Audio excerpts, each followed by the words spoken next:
Reka ngusuhuze kandi nkwifurize gukomeza kugira ibihe byiza cyane, wowe udahwema kutwereka ko ubana natwe umunsi ku munsi aho uherereye hose. Rero aho udukurikiranira uherereye, waba uri mu Rwanda cyangwa hanze y'igihugu cy'u Rwanda, reka tuguhe ikaze muri aya makuru. Ni inkuru rero iri kugarukwaho, ni inkuru y'urupfu rw'umwana rwaje kuba mu buryo butunguranye mu karere ka Bugesera.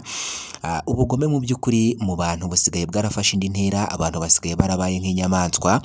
Ni umwana w'imyaka 17 y'amavuko waje rero gupfa urupfu rutunguranye, nyuma y'uko yararimo kujya gutoragura inkwi ahantu hasanzwe rero hari kubakwa inzu.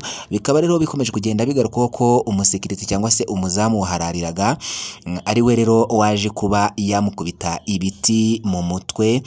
Ubwo uwo mwana rero yageragamo ari gushakisha niba ari inkwi, niba bivugwa ko ari inkwi yaragiye gushakishamo. Gusa amakuru akaba yemeza ko rero ngo ni inkwi yararimo gushakisha mu biti by'ibisigazwa biba byarasigaye ahantu baba barimo kubaka. Uyu muzamu rero waharariraga, amakuru akaba yemeza ko ngo akimara kubona ako kana rero k'imyaka 17 ngo akaba yahise agakubita igiti mu mutwe rero ngo kiriho imisumari, agenda agikubita mu mutwe. Urumva nyine ni ubugome bw'indengakamere, ni ibintu byababaje abantu benshi cyane abaje kuba babyumva buryo ki uyu muzamu yaje kwica aka kana. Biravuga ko rero aka kana ngo ubusanzwe kari gasanzwe kabana na karumuna ke ndetse n'akandi gashiki ke. Bivugwa ko rero byanga byakunda aba bana bashobora kuba bari imfubyi. Urumva nyine babanaga ari abana batatu. Ngo bikaba rero byarangiye uyu muzamu agakubise ibyo biti mu mutwe. Birangira rero uyu mwana ngo ajyanwe kwa muganga, ariko mu by'ukuri agejeje kwa muganga birangira aje kuhasiga ubuzima. Ajyana amakuru yari kugenda agarukwaho ku mbuga nkoranyambaga, mu binyamakuru byakomeje kugenda bigarukwaho cyane. Mu by'ukuri abantu benshi bakomeza no kugenda babitangaho ibitekerezo, bavuga ko ubugome busigaye bwariyongereye mu bantu. Nta bantu bakigira ubumuntu. Nibaze kugira ngo ubone umwana arimo gushakisha gutyo, wenda ashobora kuba yarimo gushakisha utwo dukwi ngo abe yajya gutekera bene nyina babone icyo barya, ariko bikarangira umubonye gutyo ukamukubita icyo giti mu mutwe gifite imisumari, kuko ngo imisumari yagendaga amukubita mu mutwe, yinjiraga mu mutwe. Kugira ngo iyo misumari rero cyangwa se icyo giti n'imisumari yacyo yari yinjiye mu mutwe babikuremo byabanje kugorana. Biba ngombwa ko nyine bashaka buryo kibivamo, ariko nyine byabanje kugorana. Numva nyine uko byagenda kose yakimukubise mu mutwe kiriho imisumari igenda yinjira mu mutwe, umwana arava viriramo imbere. Byanga byakunda bishobora kuba byagiye bikagera ku bwonko, rero akaba ari nabyo bishobora kuba byaje kuba byamuhitana. Ibi rero bikaba byabereye mu murenge wa Mayange, mu kagari rero ka Rukora, mu mudugudu wa Gakamba, muri kano karere rero ka Bugesera. Aha ngaha niho byaje kuba byabera. Mu by'ukuri ushobora kwibaza ese nyuma y'uko uyu muzamu akoze aya mahano, nyuma y'uko afashe uyu mwana akamuhondagura amukubita iki giti kiriho imisumari mu mutwe, ese mu by'ukuri ni iki cyaba cyaje gukurikiraho? Yaba yafashwe, yatorotse, bimeze bite? Ese ubuyobozi bwa kano karere ka Bugesera bwo by'umwihariko muri uyu murenge wa Mayange bo baba batangaza iki? Ni iyihe myanzuro irimo irafatirwa uyu musekirite kuri ubu bugome rero yaje kuba yakorera uyu mwana, cyangwa se kuri aya mahano yaje kuba yakora? Gusa ushobora kwibaza ese mu by'ukuri uyu musekirite yaba yarabyaye cyangwa se yaba atarabyaye, kuko byanga bikunda umuntu uzi uburyo ki umwana rushya, haba kumutwita ndetse no kumubyara, kumurera. Ibaze kugira ngo rero umwana ageze ku myaka 17 yicwe muri buno buryo, ni ibintu bibabaje, ni ibintu biteye agahinda. Gusa uyu musekirite ibyo rero bikaba byasubiwemo, ari nabyo rero tugiye kuza kugarukaho muri izi paje z'aya makuru. Turagusaba rero niba ari ubwa mbere ubanye natwe, nyaboneka kanda kuri sabone cyangwa subscribe, ntiwibagirwe gukanda ku nzogera kugira ngo nitujye dushyiraho amakuru notification ujye uzibona mu bambere. Amakuru yacu ugiye akurikirana 5 kuri 5.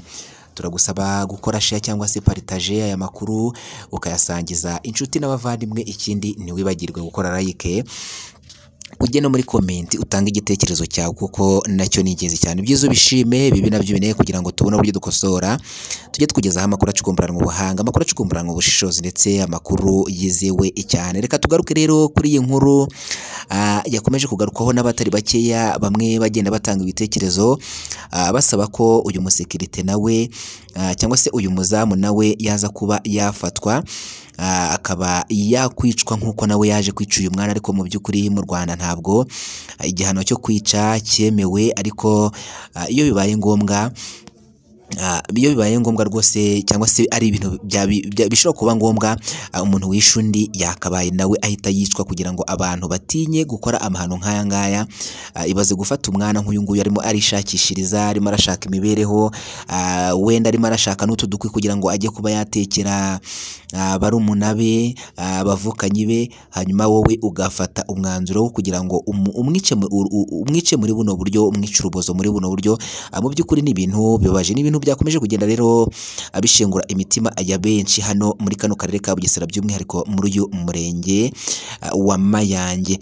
Hari abaturanyi rero basanzwe baturanye n'utu twana, aribo rero baje gutangaza ko mu by'ukuri utu twana twabaga twonyine twibanaga, gusa ntabwo haramenyekana niba utu twana twaba ari imfubyi cyangwa se ababyeyi batwo niba wenda baratandukanye. Hari ukuntu ababyeyi usanga bagiranye ibibazo, ugasanga umugabo aragiye agata urugo wenda, cyangwa se yamara guta urugo n'umugore nawe akabona ntabwo azashobora kurera abana, nawe ugasanga wenda yishakiye undi mugabo, wenda ugasanga abana basigaye bonyine, ariko ntabwo biremezwa niba koko aba bana wenda ababyeyi baba baratandukanye bakabata, cyangwa se niba ababyeyi baba baritabye Imana, ntabwo biramenyekana. Ariko nyine amakuru ari kugenda agarukwaho nuko utu twana ngo twabanaga ari dutatu, nyine tuba mu buzima nyine bugoye, dusyaga ibyuma, dusyaga ibintu bigiye bitandukanye kugira ngo tubashe kuba twabaho.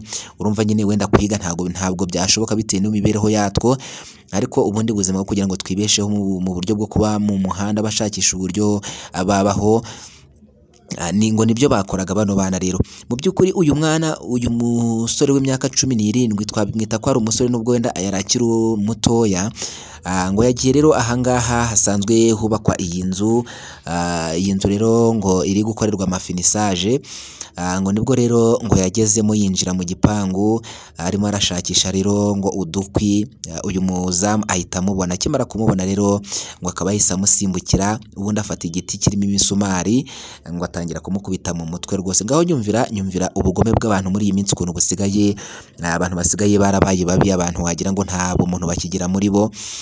Ngo yamukubise ku buryo ngo yatabaje, arangije ngo ahita amujugunya hanze y'ahangaha nyine